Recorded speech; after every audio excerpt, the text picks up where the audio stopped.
living and working in Tokyo, Japan. I've lived in Japan for about 16 years. My career, I've spent a lot of time working in language education and also in management. And I first discovered coaching when I was a manager, and I experienced it from the client side. And I was really amazed at the positive impact it had on me. And so this was around 2019, I decided to embark on my journey as a coach.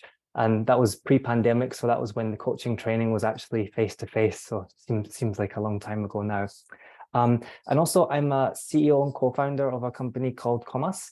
So for today's presentation, I'm going to be able to offer my contribution basically from two sides. So one as the coach, but also as someone in a leadership role. And I will pass it over to Fumiko. Thank you, Mark. Good morning, good afternoon, and good evening, wherever you are, and welcome to all. It's my pleasure to be here to celebrate International Coaching Week with all of you today. It's such a privilege to join the webinar as the presenter with Mark. I'm Fumiko Watanabe. I'm a business director of CMA Japan, and I'm a founder and a managing director of BrainMade, and I'm a professional coach, and I'm an HR strategist to support leadership and organizational development for sustainable growth. I'm so excited to present the topic of coaching in leadership with EQ in today's webinar, and it shares insights and findings for what it's all about. We'll walk through by understanding the interrelationship of coaching and EQ and the impact that will bring to the leaders and organization. I'm sure this webinar will support you in becoming the best version of yourself as a leader. It's a 100% safe place to exchange our thoughts and ideas, and we want to invite you all to engage with us throughout this webinar. Your active participation is significant to make our coach community create value and grow. Great, thank you very much. Okay, so let's get started. So I would like you just to take a moment to think of someone. I'd like you to think of someone in your life who was in a leadership position and someone who had a positive impact on you. Okay, so I'd like you to think of someone in your life who was in some kind of leadership position who had a positive impact on you. So I'll give you a moment just to think of that person, or if you're lucky, maybe there's lots of people you can try and choose from. Okay. And next, I'd like you to think about what kind of qualities did this person have? Okay, what kind of qualities did this person have? So we're going to move to Mentimeter. So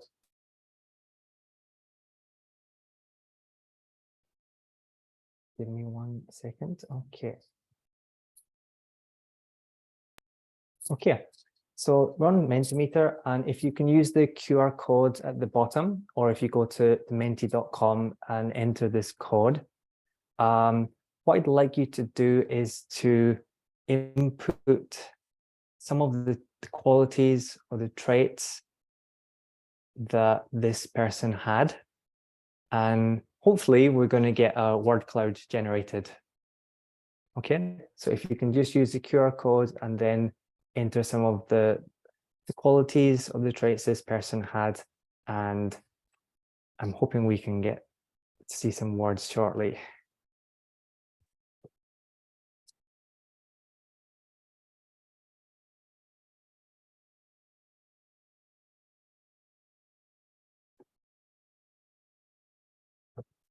Phew, it's working. Great. Okay, so I'll give you a few more moments just to come up. So you can put multiple entries.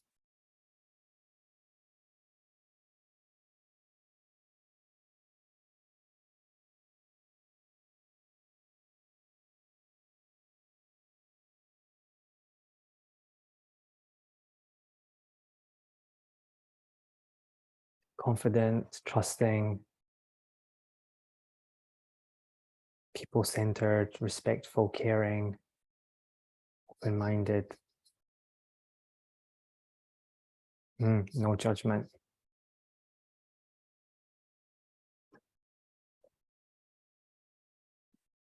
Curious. Okay, I'll give you maybe 10 more seconds just to come up with any more.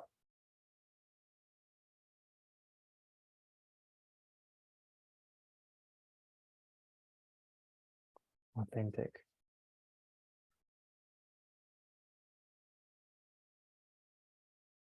Okay, great. So I think we can see there's definitely a common theme in some of these words. I can see like empathy is definitely high on the list. Caring, trusting. So these seem to be fairly universal traits that seem to be quite important for leaders who are having a positive impact. So I'm hoping that by the end of today's webinar, some of this is going to make a little bit more sense, and you're going to be able to connect some of the dots as to why some of these traits are important for effective leadership. Great. Okay, so I'm just going to go back to our presentation.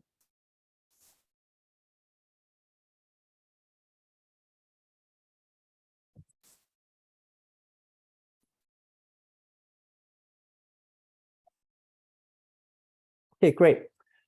So I'd like to start with a question. And this question is, what is emotional intelligence?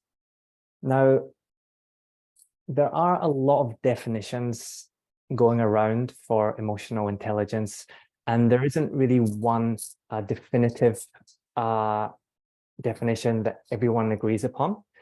So I'd like to just offer this question to the audience. So would anybody care to share their opinion or their definition of what is emotional intelligence? So if anybody's brave that wants to talk, or if you just want to put it in the chat, that's also fine. But anybody here would like to take a stab at this?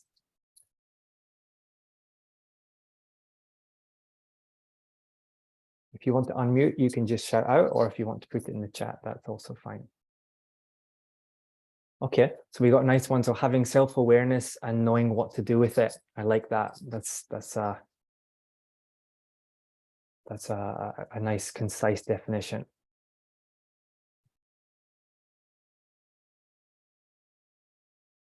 Oh, ability to recognize and manage emotions, both yours and others. Awareness of emotions and the ability to properly manage them, both within yourself and others. Wow, so everybody's got, I think, very clear definitions, which is great. So I think we're all going to be on the same page. Yeah, the ability to understand, articulate, and navigate emotions in self and others. Great. Okay, so I'm gonna share a definition that I found that I thought was a good description of it. This is definitely not the definitive definition, but it's one I think is a good one. And this is so the ability to monitor one's own and other people's emotions, to discriminate between different emotions and label them appropriately, and to use emotional information to guide thinking and behavior.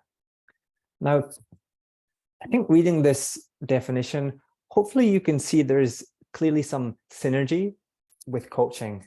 But before we move forward, I'd like to just point out that the term emotional intelligence still has quite a lot of debate around it. The reason is that it's often compared with IQ. But one of the differences is that IQ is normally seen as something innate, so it's something that you're born with, and there's very little you can do to really change your IQ. Whereas with emotional intelligence, there's a lot of debate, and there's one side that believes that this is something that actually can be learned and cultivated, and it can be actually something that people can really raise or improve. which is quite different from IQ. So some people say it shouldn't really be classed as an intelligence and rather more as a set of behaviors and practices. So we're not really going to go into that debate, but I just thought it's worth recognizing that. And me personally, I'm very much on the side that this is something that can be learned and something that can be really improved through conscious practice. And also we'll find out later through coaching. Okay, so let's move. So, well, next question is, well, how coaching can be used to develop EQ? So, well, one of the aspects of coaching that is very relevant here is, well, we can recognize and understand and really accept emotions, not only of ourselves, but also of others. And so through coaching, what we're able to do is really build empathy for not only for others, but also really the ability to recognize and really have compassion for others. And this is really quite crucial for improving or maximizing leadership skills. So by being able to accurately understand and accept the emotions of others, we're really able to, I think, create more meaningful relationships with others. And by taking a coaching approach to management or to leadership, we're really able to maximize this. So why is this important? Why should we try and maximize our leadership capacity? Well, as you all know, there's a lot of uncertainty in the world today. We've just come out of a global pandemic, although in Japan people are still wearing masks, so it's maybe still going on here. But there's a lot of uncertainty in the world, in the global political climate, and also in the global markets. And in order to navigate uncertain times, it's really important to have strong leadership. And another thing that really came about as a result of the pandemic has been a huge diversification of working styles. So only 4 years ago, basically, we all were working in the same space as our colleagues. So most of us would be going to the office and working together in the same physical space. But these days, it's really not uncommon to have never physically met the people you're working with. And this really presents with a whole range of additional challenges for how to maximize performance, how to effectively build cultures in companies, and really how to make strong relationships. So again, being able to deal with this effectively does require strong leadership. And then, as we all know, AI is here and here to stay. And we can expect over the next few months to few years, huge disruption in various industries caused by AI. And it's going to be crucial to have great leaders to really make this disruption an overall net positive for society. And in order to do this, we have to have clear direction and how we want this to be used to our advantage. And so I think EQ is something that really has come into focus even more so over the last couple of years due to the external climate that currently exists. Okay. And at the core of successful leadership lies emotional intelligence. And to give some examples, one of the things that's really essential for great leadership is to be able to communicate well. But as you know, communication is a two-way process. So it's not just a leader has to be an eloquent speaker or good at presenting. They really have to be an excellent listener. And this is not just listening for facts or numbers or things like that, but this is being able to listen to perhaps what's not being said or what's behind what someone is saying. And this is really an essential skill for all leaders to be effective communicators. And EQ is something that really correlates well with effective communication. And additionally, leadership has always been, but I think now especially so, it's a high pressure, high stakes high stress environment, and the ability to regulate oneself and to be able to not get angry, or really to be able to stay level-headed under this pressure is really important. And it's important for the team, it's important for themselves as their own leader. And this is something that really EQ can, I think, have a huge influence on. And then additionally, being able to manage our own emotions is crucial. And then not only manage our own emotions, but be able to observe and look at others' emotions and respond constructively and appropriately to the emotions of others. And again, this is really at the center of EQ.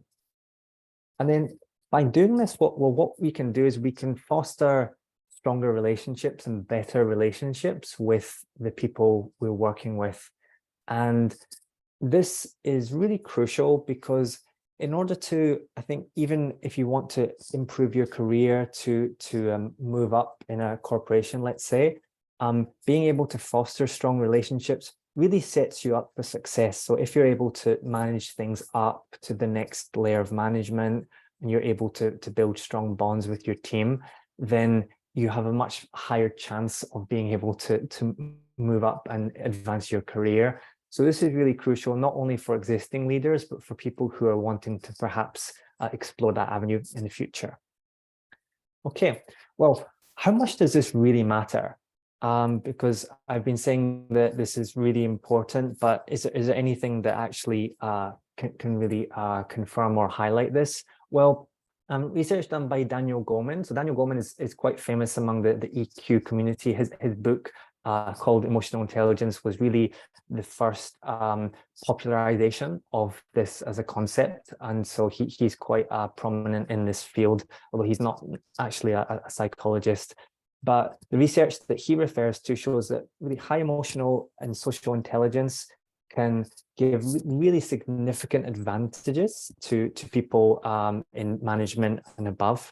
And in some cases, emotional intelligence is twice as important as general cognitive ability. So what that means is that emotional intelligence is sometimes more important than actual intelligence, which is really quite striking. And studies have shown that emotional intelligence and also social intelligence can account for more than 85% of star performers in top leaders. So this really does make a huge difference to performance. And just to mention, so social intelligence is a little bit broader category than emotional intelligence. So social intelligence is moving also between relationships between people. Emotional intelligence is more like a subset of social intelligence. So just to clarify that point. Okay. And then what we can see is the organizations that have executives who are high in EQ experience stronger results. And just to unpack that a little bit, having high EQ tends to result in higher job satisfaction, or especially having leaders in high EQ can create stronger job satisfaction, which in turn can help foster greater performance. And so what we can get with that, well, it translates to like bottom line impact. So people who are performing well, we can expect companies to see higher revenue and better productivity. But additionally, there's also cost saving. So if people are engaged and they are performing well and they have high job satisfaction, it means that the retention is going to be better. So people are going to stay in their jobs for longer, and they're also performing well. And so what this means is companies don't have this additional cost of high turnover where they're having to constantly hire more employees. So this really does have a bottom line impact at the organizational level. And some of the research that's been done has shown that companies that invest in EQ, so this can be things like, for example, training programs to try and cultivate more EQ, looking at certain aspects of EQ in the recruiting process.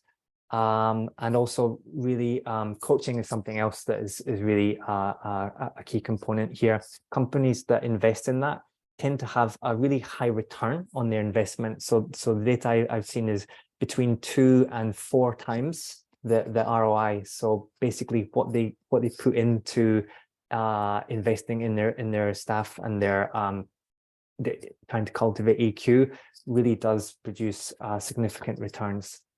And just to share my own personal experience, so I've seen that as a leader, offering coaching to employees really does make a noticeable difference on people's attitude and long-term on their performance. It doesn't happen overnight. It's not a magical process, but by investing and, for example, having professional coaching available for employees, and in my case, we think it's important not to have it just for leaders or just for executive, but also for general member level too. We can really see the impact that coaching can deliver. And so I can say that from my point of view too, I think definitely there are clear returns on investment in EQ. Okay, so I'm going to pass it over to Fumiko now. Yes, thank you, Mark. And also from the ASO statuses, also some evidence of this, the ROI, how it's related to the EQ investment of the employers. Like Mark said, there's also some interesting insights into that, as recently the workers and purpose about the workers' proposition. It has been changing during the Industrial Revolution. In the first Industrial Revolution, workers were considered organizational muscles, primarily focused on physical work. And the second Industrial Revolution, it's shifted to the organizational brain that's pushed white-collar jobs. In the third and the fourth revolutions, and the digital and AI disruptions, this uncertainty, workers are now considered the organizational heart that prioritize the relationships, bonding, engaging, that leads to well-being and sustainable growth. Also, AI is stepping into the field of EQ, and many digital coaching approaches expands the accessibility of coaching to the broader group of employees.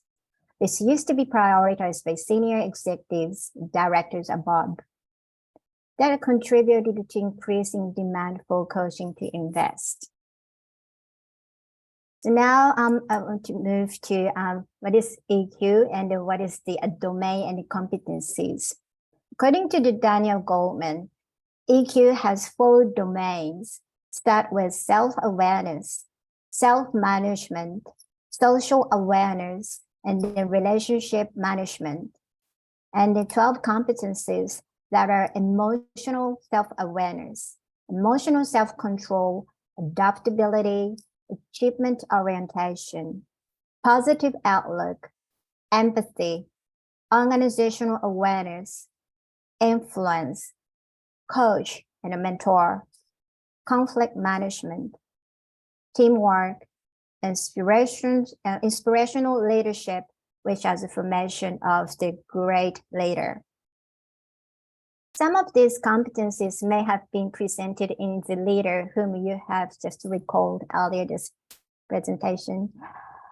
This is the context of leadership. For example, some clients may excel in the self-awareness and the self-management domains, but want to improve their social awareness and the relationship management to take on a leadership role. This is often the case when people have been outstanding individual contributors and get promoted to head the team, group, or division. Now the strengths that made them so good on their own are largely irrelevant to their new role as a leader, and they flounder. A software developer may be at the top of her game, but she will need to cultivate competencies like influence and conflict management to operate effectively as a team leader. Conversely, people with a deficit in an area of EQ have a hard time at work and in their lives. This lack can make it difficult to achieve goals, let alone lead others effectively. For instance, people with deficit in emotional self-control readily lose their temper and lash out at others, especially under stress. Leaders who lack empathy cannot effectively relate to their direct reports. Anyone lacking empathy will struggle to form a meaningful relationship. How can leaders improve in area of EQ deficit? Next, I want to share how the coaching effectively approaches this.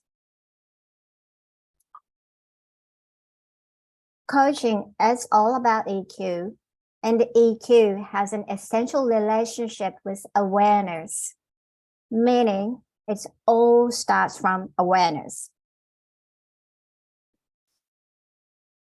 First, it starts with you. Awareness of self. Understand why you do what you do. Learn to recognize your human tendencies, internal interferences, and biases in order to self-manage emotions and judgments and the reactions. Improve performance by self-managing and overcoming inner obstacles to potential. And next, awareness of others. See the person behind the performance. Learn to spot people's strengths, interferences, and motivations in order to manage relationship and inspire and collaborate successfully with individuals and teams. Improve social skills by getting curious about listening to and partnering with those you work with.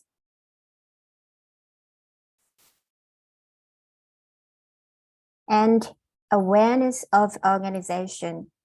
Create a positive impact on the culture. Learn to align individual, team, and organizational goals and develop a coaching approach which leads to high performance, learning, and enjoyment. Ultimately, it develops the strong organizational culture that supports company strategy to achieve the mission and the goal. Thank you, Mark. Okay, so now I want to show us the video that succinctly summarizes this awareness.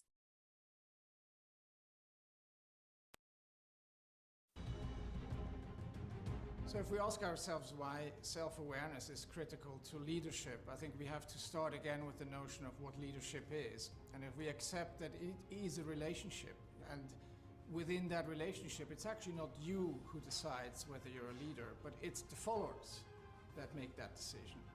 You know, you can be a manager, you can be put into a box on an org chart by your organization, which makes you responsible for a certain area, which makes you responsible for a number of people that work in your organization. But that doesn't mean that you're a leader. That just makes you a manager that's responsible for a particular part of the business.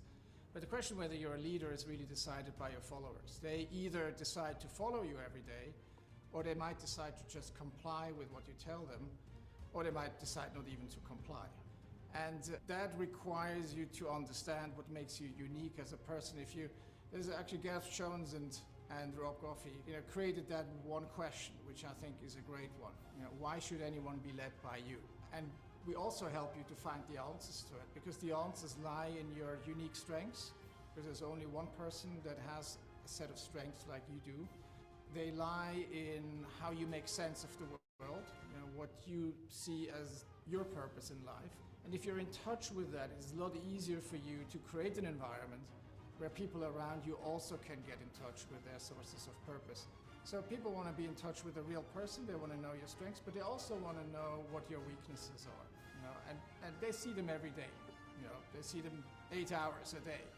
So you should also be self-confident enough and self-aware enough that you are open about what these weaknesses are, and that you can invite other people in, the people working in your team, you can invite them in to complement you, to make up for your weaknesses, to actually people feel helpful and they feel purposeful if they can actually chip in and make up for your weaknesses as a leader. But it takes courage to actually work with them and not try to ignore them.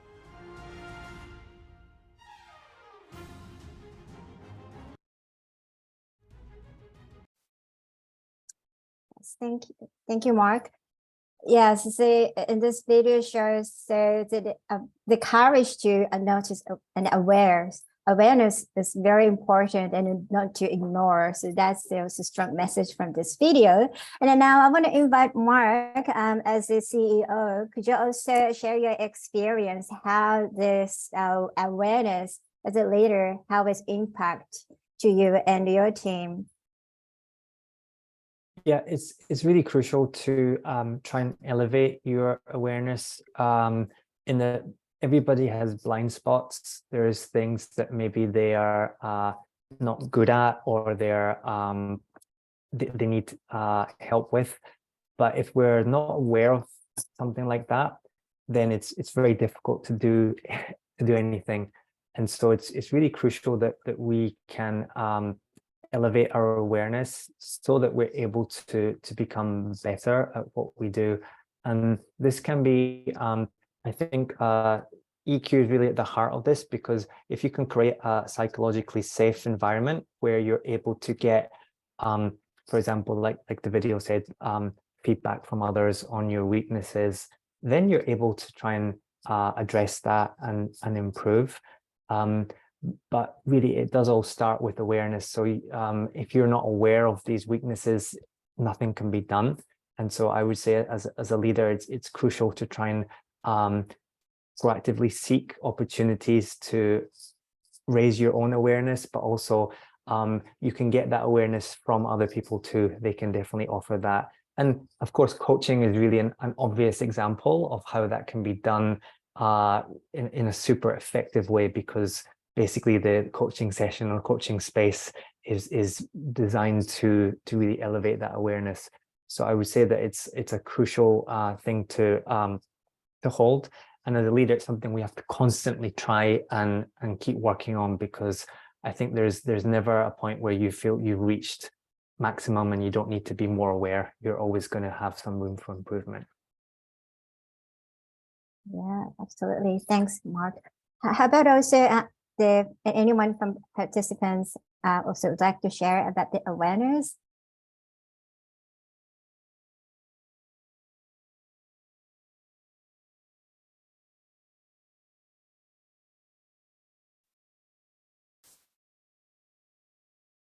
Okay, all right, so maybe we can just keep going on.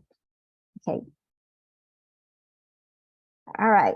So so talking about awareness, so it is to expand the mind for clarity and understanding the way of thinking and feeling and doing. As a coach, you know that the feedback from people who know you well lets you recognize gaps between your self-awareness and others' perceptions of you. This lets you spotlight your limitations as well as strengths, and gives you potential targets for strengthening your emotional intelligence.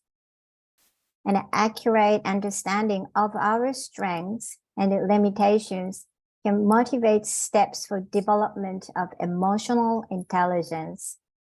After all, EQ is a set of learned and learnable skills, not a fixed trait. As Mark mentioned earlier, so this is different from the IQ. So the IQ, but EQ is we still have the opportunity and the availability we can develop and create from ourselves. Yeah, good comment from Rhonda that sometimes struggle with people thinking they're more self-aware than they are. Yeah, that's a good, I think everybody can relate to that. Yeah, absolutely. Yeah, it's like a building muscles. We can keep constantly to pay attention to about our awareness. This is very crucial how to developing the EQ side of ourselves. So, yeah, could you put the next slide, Mark? Thank you. Yeah. So, what does client already know, and what you can manage, but makes it challenging? What do you need to want know more? So this is like the process of uncover understanding. So better than offering advice, a coach can help our client foster self-awareness to recognize their emotions, habits, and triggers. When coach notice a pattern in the client's perceptions and actions, bring it to their attention kindly to help them understand where they are getting stuck. When they have a difficult day and they fall back on old habits, coach can help them get them on track and turn perceived failure into a learning opportunity.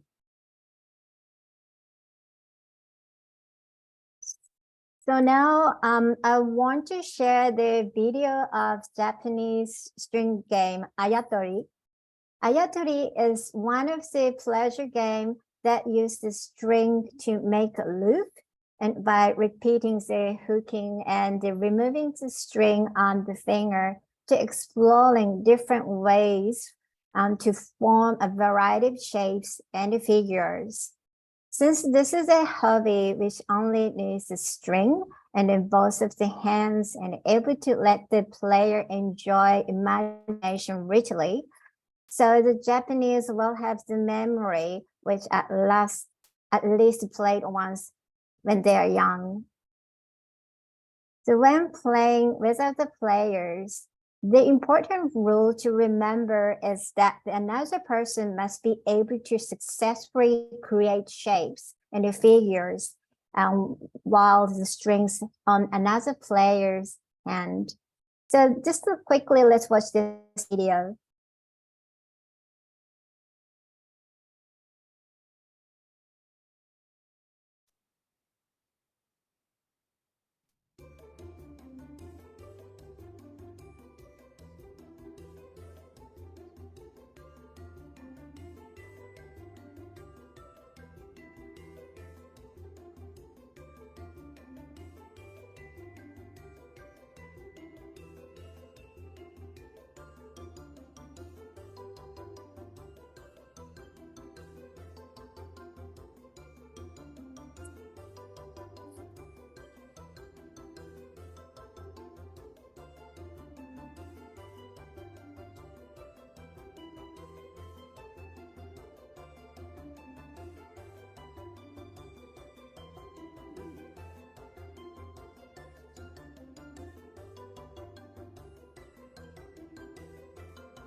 Yeah, now I remember my childhood, I also used to play this Ayatori. This is very fun and easy, and you can play with anyone. But this is also play with as a person. So it is also require lots of creativity and a passion, what I can try, what I can possibly to make out of it. So lots of focus and concentration. But this is also the great game, be in the present moment. And then when I saw this, and when I thought about this Ayatori, I thought it is also the formation is like also the coaching, because it's a coach and the clients creates the learning opportunity of new way of seeing and thinking to foster the awareness with noticing, observing, and exploring the mind. So that leads greater awareness, curiosity, and a positive possibility. So, and it happens when full partnerships exist in the moment. So that's why I brought this video to share with you today. But also, I want to hear anyone also thought about this from this video, Ayatori. Anything inspires you or any thought, anything you have? This might be also the good place we can also share what's coming up. Now, Mark, I pass to you. Could you facilitate this? Any chat box or yes, anything you can think of? Yeah. Yeah, just watching that video, is there anything that comes to mind, or anything that that you think, or any thoughts that come to mind when you see that video? If you don't want to talk on the mic, just put it in the chat box. That would be great.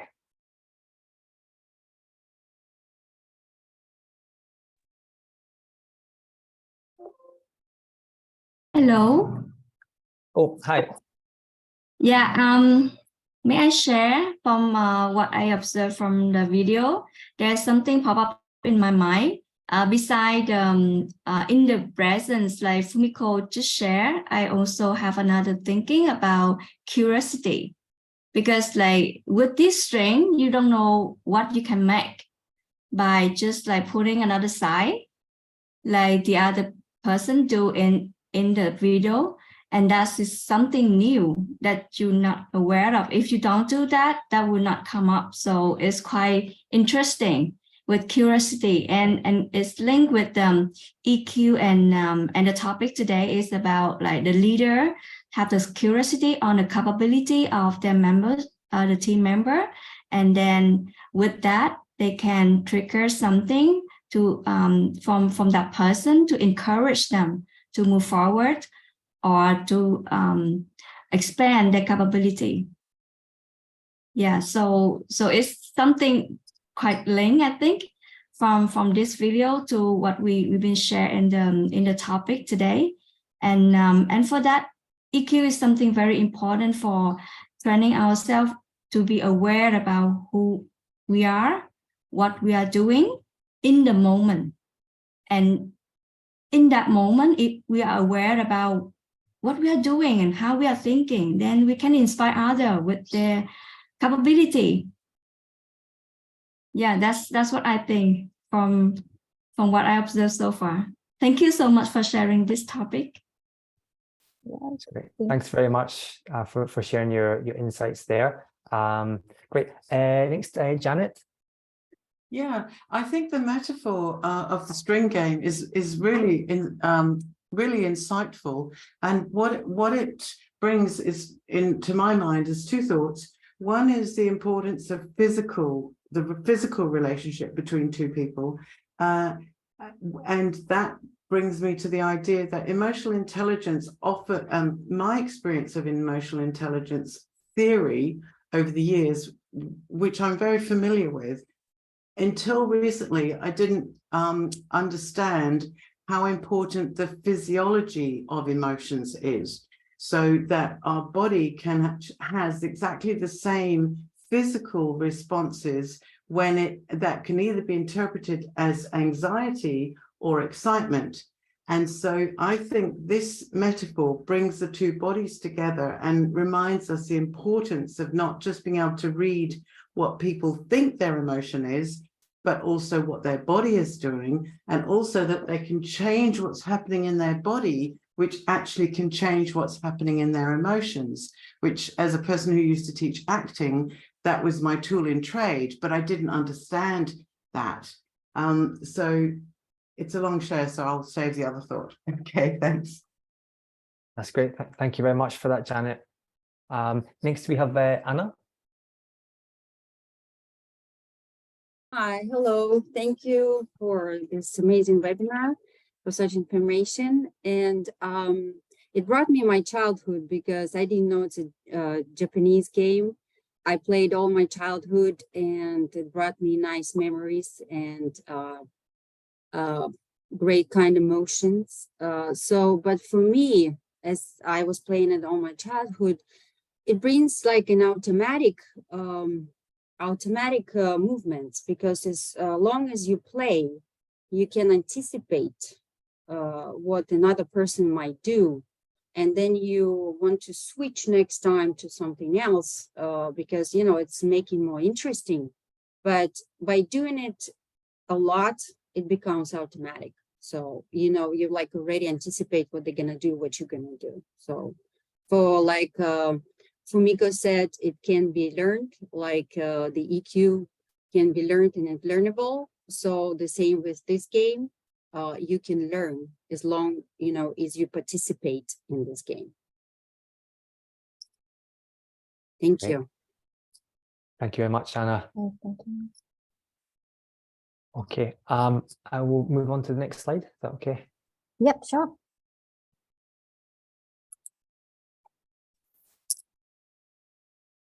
Yeah, so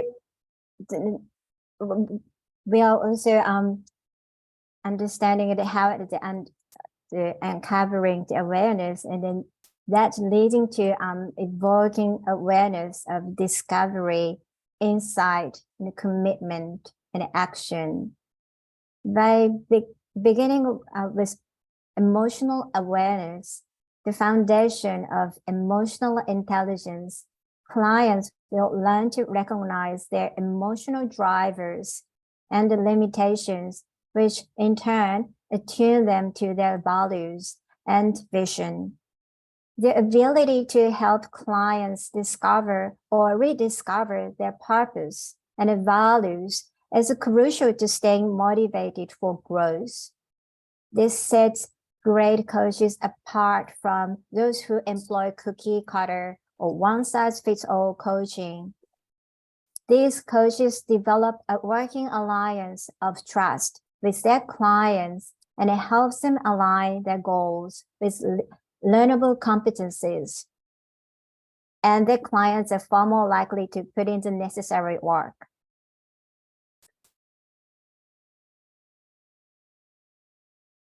The next step is knowing support mechanism, resources, potential barriers for cultivating learning and growth.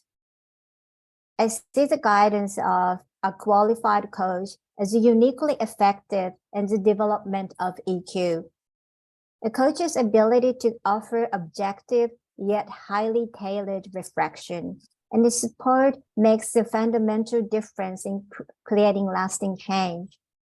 And even after coaching engagement has ended, the client of a great coach can access their own inner coach to guide their choice with emotional intelligence as a leader. So coaching, again, is all about EQ, and EQ has an essential relationship with awareness, meaning it all starts from awareness. When awareness is developed, you are able to better manage yourself and your team, organization by engaging and collaborating with others through your inspirational leadership. That keeps motivation high, clarity with your visions, managing stress, developing engaging and collaborative relationships, and becoming a better version of yourself to impact an organization with your leadership. Coaching becomes essential for all leaders and organizations to sustain growth and well-being. From the view of HR strategists, in our complex environment with uncertainty, our mind and a way of working are shifting to a new horizon to see ourselves with a deeper understanding that widens our capacity to grow. Overcoming limiting beliefs is vital in all aspects of a professional career, particularly in transition, such as changing jobs or roles and retirement. Suppose we enable ourselves open to seeing what a positive is possible in each phase of our careers. In that case, we can make better choices and be authentic to manage the change coming to us. with clarity and sustained learning to grow within ourselves. Thank you, Mark. I will back to you. Okay, so we've reached the end of our presentation. So now it's time for, first, thank you for your attention. But we have some time left for a Q&A. So yeah, if you have any questions you'd like to pose to Fumiko or myself, please, you can do it in the chat if you like, or if you want to put yourself off mute and ask us any questions. We've got plenty of time for that. But thank you very much for your attention, and I hope it's been a useful presentation for you today. Thank you. Any questions?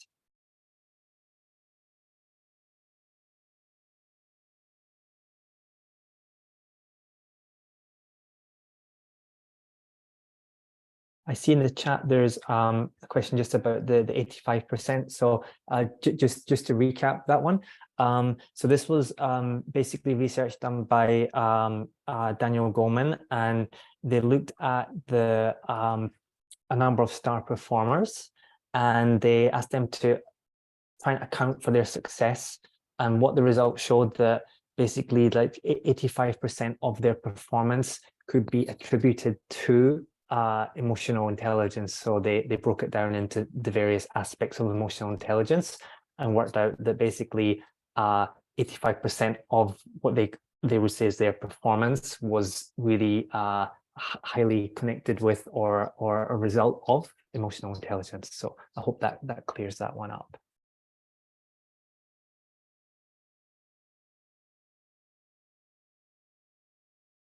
I'd like to ask a question, if I may. Please do, yes. When you come across a client who is really clearly lacking in what you perceive to be useful emotional intelligence, there is obviously plenty that you can do within the context of a coaching session to sort of hopefully bring that person's awareness to the gap. But sometimes, you know, we don't know what we don't know. And so I just wondered how each of you deals with that in your coaching relationship. Do you actually provide resources, refer your client to resources so that they can learn for themselves, or do you just kind of rely on the process that what you can bring in? Because you kind of can't really do teachable moments within the transformative coaching session because it changes the dynamic of a relationship. So just the practical question I have. If I could go first, Fumiko, and then if you want to answer. Yes, yeah, really good question. I mean, I think personally, I would say it's all about really trusting the process. So I think try to, you can definitely make offerings as a coach. So you can make your observations and also an offering. But I would say it's, we have to be aware that we don't want to judge or make deductions that we are, you know, this person is not aware. I need to raise their awareness by doing this. So I would say it's much from my perspective, I would try to keep it more trust the process and offer this to the client to allow them to come to that awareness themselves. And it might not be perhaps as fast as we would like if it's a team member or someone you're trying to coach for performance. But I would say it's all about really trusting the process and really the fundamental aspect of coaching, that we do believe the client has the resources themselves to get there, and we just have to allow them to progress at their own speed. So that would be my answer to that. Fumiko, do you have anything to add to that? Yes, this is the same side as Mark said.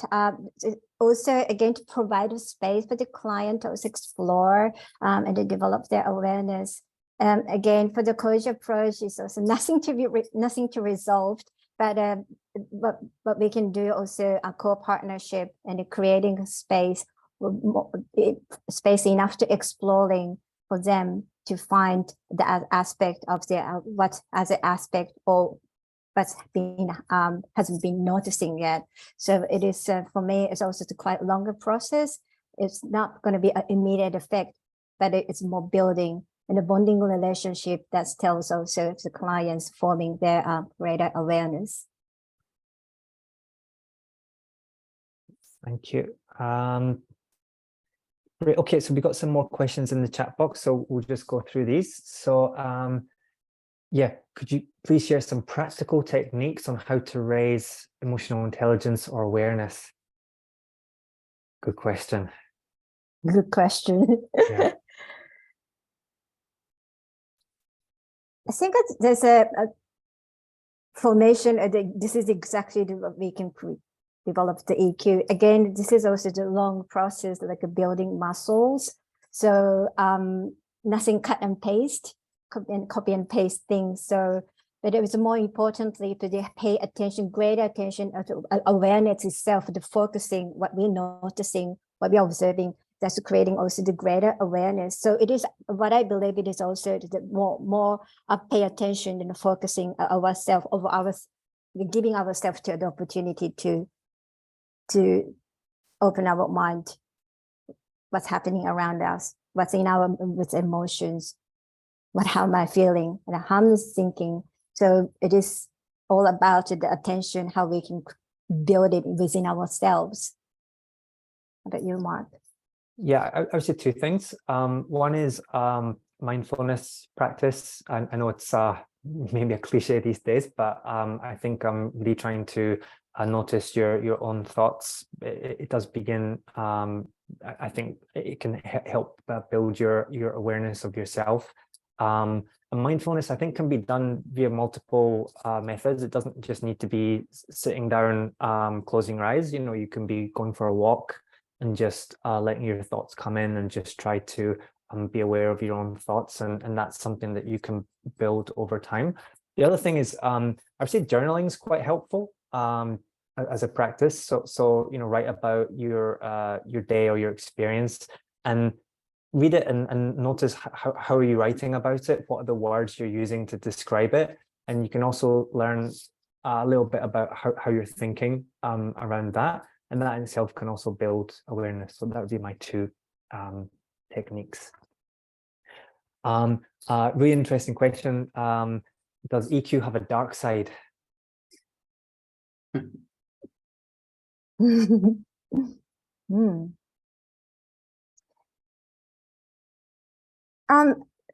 It's maybe it's not the dark side, but as just a different side of the HR consultant, I've been discussing for the EQ and the development of the area of the awareness and then interaction.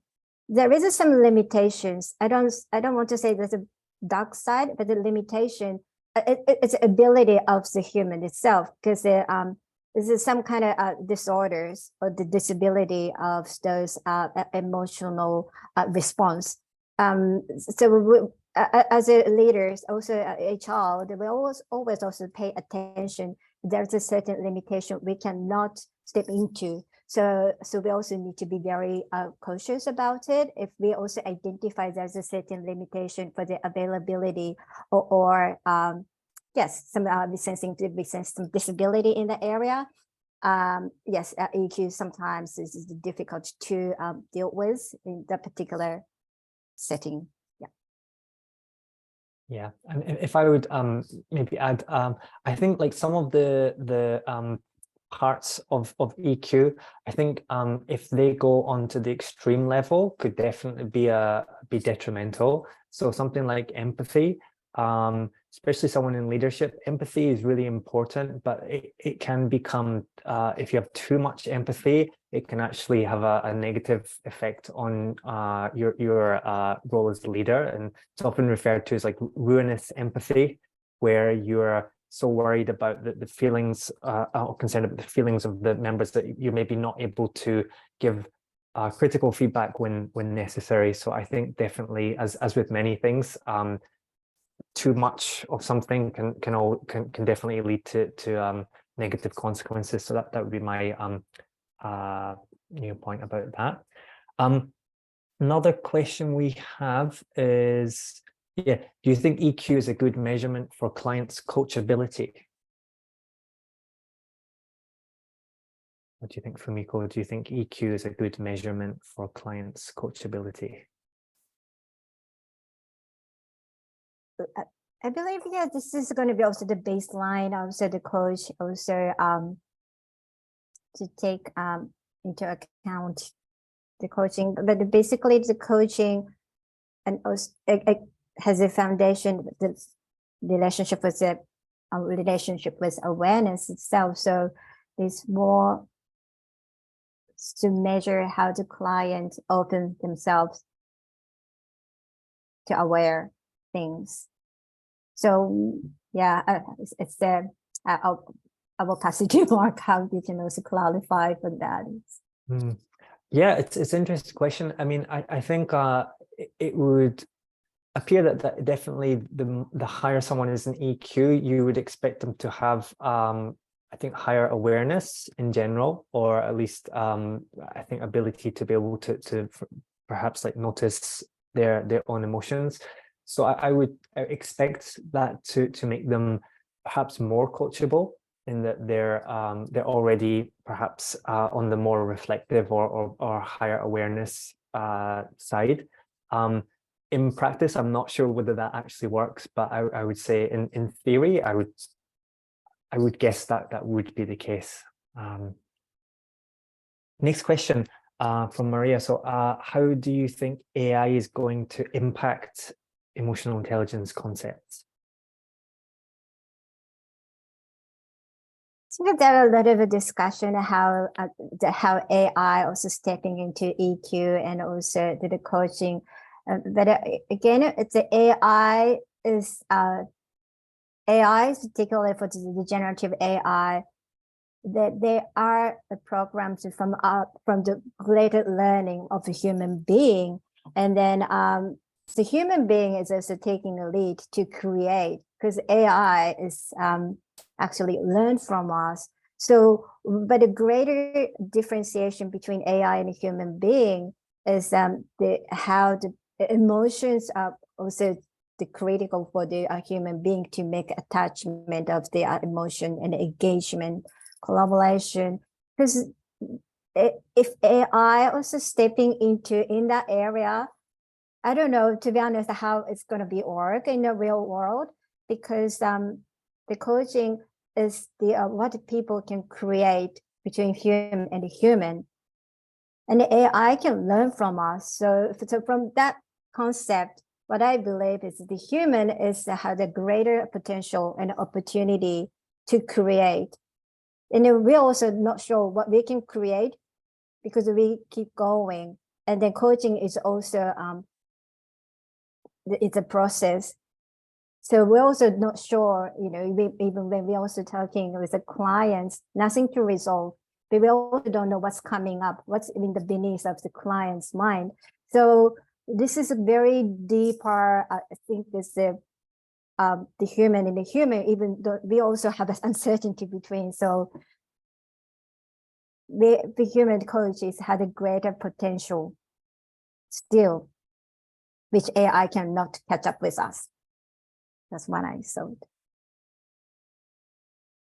Yeah, and I think AI at the end of the day is a tool, so it really depends on how we decide to best utilize AI. I think there is a tendency for people to see it as a threat or as a replacement, but I think more as it can be almost like a supplement, or it can be done as something to complement what human beings are actually doing. So I'd be interested to see whether, you know, AI could analyze conversations and pick out how high someone is in EQ. That kind of stuff I think would be possible. But again, I think, yeah, it's only limited by the imagination of the people operating the AI. So I think there's a lot of potential, and like Ben said, so sometimes AI powered coaches can provide emotional support. So I think AI coaching will become quite more significant in the next few years, and I think it will have a place in certain contexts for sure. Great. Any more questions? So here's the next question from Ben. So could low EQ suggest that this person requires more directive coaching? So could low EQ suggest that this person requires more directive coaching? Fumiko, do you have any thoughts on this one?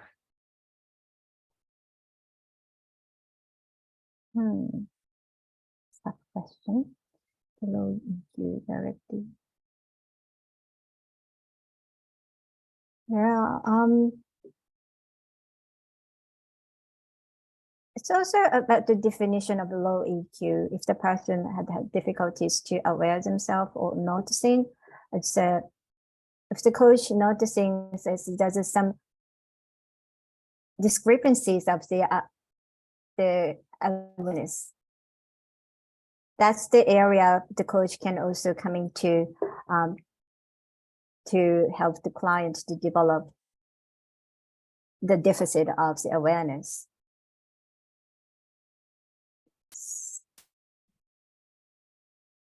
Because in this slide, we also mentioned about the deficit of the awareness. So, but if we also identify it's a low EQ, I don't know if this is the right way to describe it. But what we can do is also the EQ is a learnable skills to be able to develop.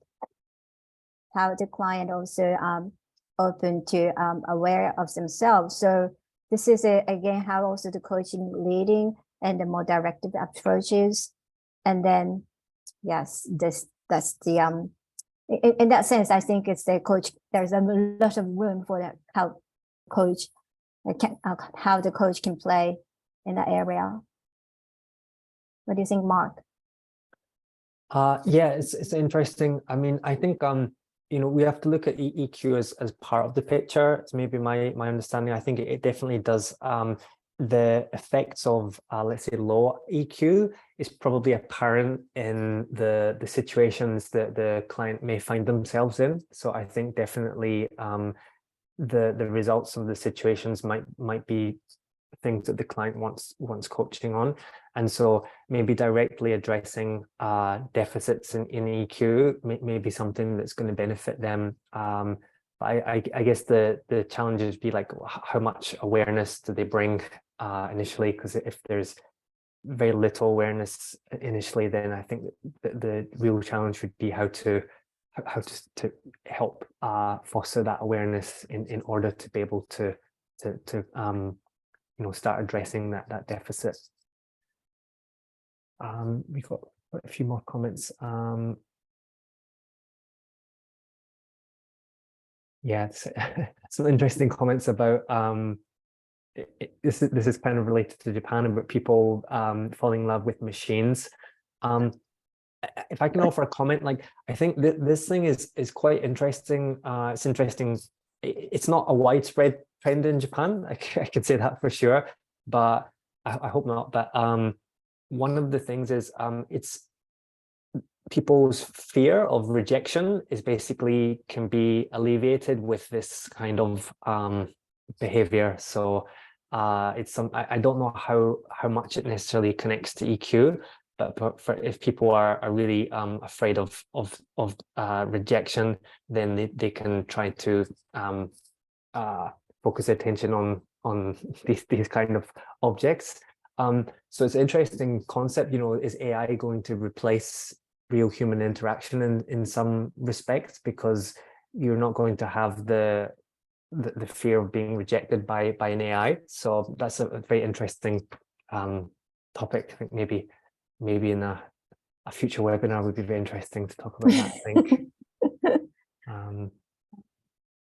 And it's true. Some kind of, this is also kind of the potential fear, because we are losing a boundary of the AI and also the human being. But in Japan, this kind of the aspect is quite significant. Yes, but the Japanese also creating also some sort of themes and also motive that they are really fully attached into like a human to human connection. So in the future, so this is also some signaling how AI and also human can coexist. Yeah. Yeah. Great. So there's a few comments like around like EQ and testing. So this is quite an interesting field. So I don't have a lot of expertise in this. There are tests available for EQ where you can answer a number of questions and it calculates your score. And I think there are AI powered tests that do offer that. I've seen them around. It's interesting because I think some of these are very, very difficult to measure. And there is the problem of people having the bias that they know what the correct answers are for these questions. So they know that they want to, for example, have a high EQ score. And so in some of these surveys where it's just like multiple choice, people are consciously trying to choose answers that are going to generate score of a high EQ. So I think getting the real the honest answers for these kind of surveys is quite difficult. It's like notoriously challenging way to measure these things.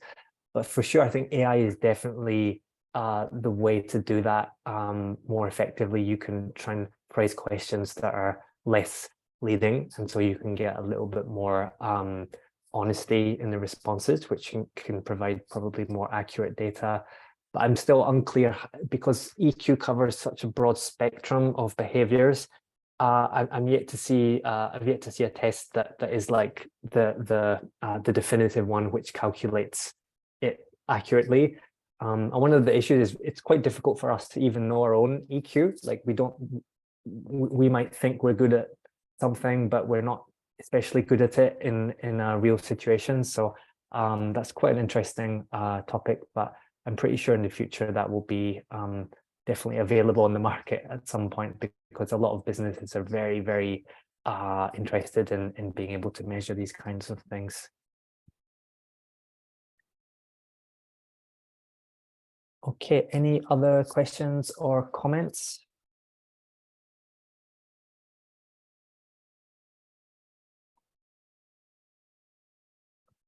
Yes, Maria is raising her hands.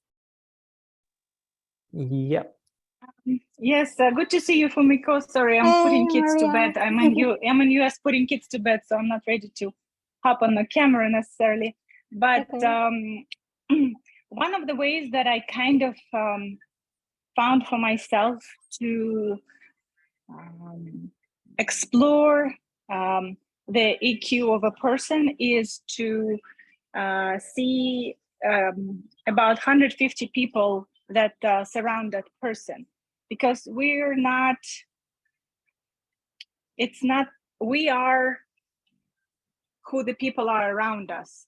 So usually people have 5 people that are close to them, and then they have a bigger circle and then the top circle. So if you sit down and you see who surrounds the person, who is around them, what kind of people they are, and what their interests are those people, are they curious? Are they exploring the world? Are they happy?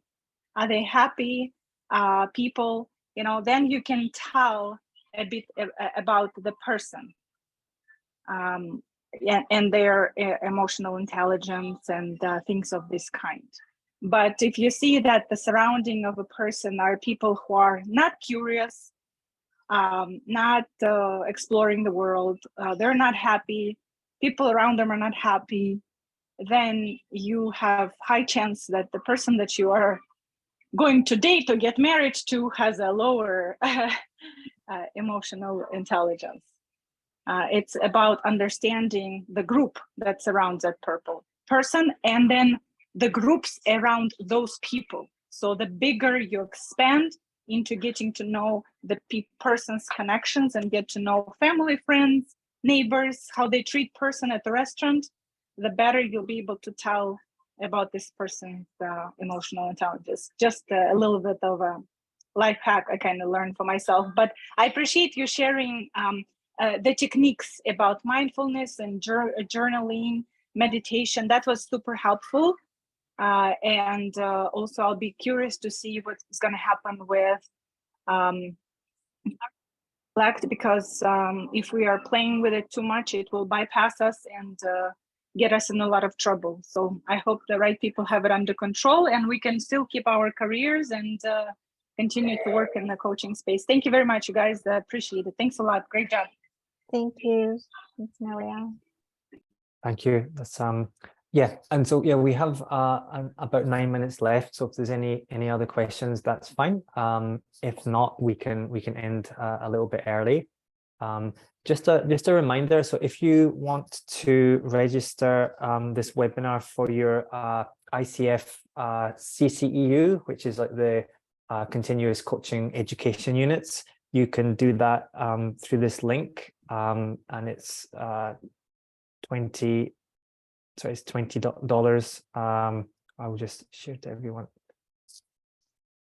Yeah, and also yeah, there are other webinars going on this week, so please check the schedule. So I think we have live coaching from Ben today, so definitely not to be missed. And if you can check on the CMA website, there's a number of other webinars I'm sure you'll find interesting and informative too. So please do attend as many as you can.